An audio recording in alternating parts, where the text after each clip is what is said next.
Well, Johnny, second home win in a week, and that one maybe felt like a big relief at the end there. Yeah, it did, because it's a big game, really tight game, closely fought. So obviously on Tuesday we had a bit of breathing space and probably knew we was going to win the game from a long way out. But the game was obviously in the balance right until the very death today. And they're the games that, when you do get over the line, it feels particularly sweet. Obviously against a really good team that were putting us under pressure, but I thought we saw it out well. So to get a win, another win today to back up what we done Tuesday, really pleased with that. And was it about staying focused? Because the opposition seemed to be making it a bit stop-start with some questionable, let's call it play acting in some cases, I'd say. Yeah, well, that's what we spoke about definitely at half-time, that I thought the concentration needed to be absolutely bang on point, because I felt like the game would be won or lost by very small margins, maybe a mistake by someone, a lack of concentration, whatever that looks like, someone running off you or not tracking a run. It was going to be that type of game, I felt, or decided by something like that.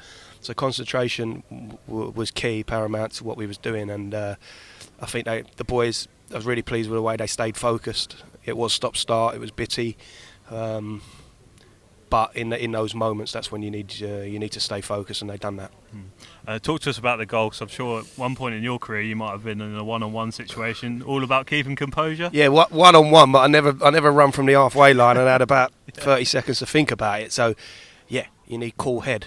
Obviously, Matty's running through there. He's going to have a million things racing through his head. And I think it's a good job he scored, because I think Brownie would have had something to say for it, because obviously there's two of them that go clear, and you're thinking, right, make a good decision. Is that a pass for Brownie to tap it in, or is that just confidence in your own finishing and take the chance? It was obviously a real clear cut chance, and he's obviously our top goal scorer in the league. So that's pretty much who you want running onto that ball. If you've got that amount of time to think about it, you want a cool head, and Matty's got that. And he said on Tuesday you'd set him a target of getting 20, and he's hit that now. Will you set him another one? Yeah, he needs to keep scoring.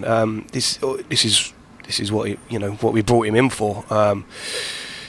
The conversation in the summer was, I think, if we want to achieve what we set out to, you need your forwards to score goals. You need a forward that's going to go and get 20 plus. Happens with all the teams that do well. They have they have those types of forwards, those types of numbers, and Matty's certainly producing that. And so there's a lot of games to go. So Matty's not the type of lad who's now going to go, right, I've got to a target and be happy with that. He wants to keep pushing himself.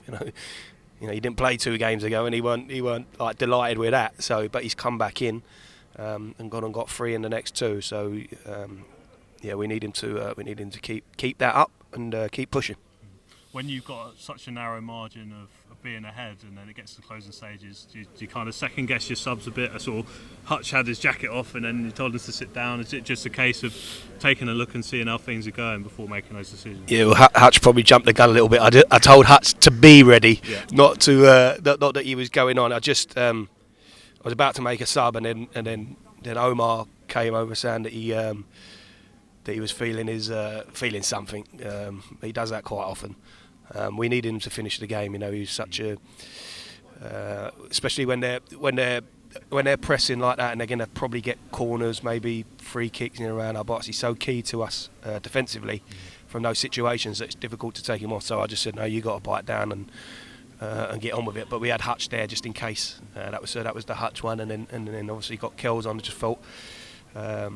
Just to bring us, they changed shape. They went to a back 4, so just to try and get some pressure on the ball with, putting Kells a little bit wider and Sass a little bit wider for the last 5 minutes, just so we could get pressure on the ball. And I thought that we done that well, and sort of pretty much in the closing period, sort of limited them to very little chance-wise, really, and saw the game out quite well in the end.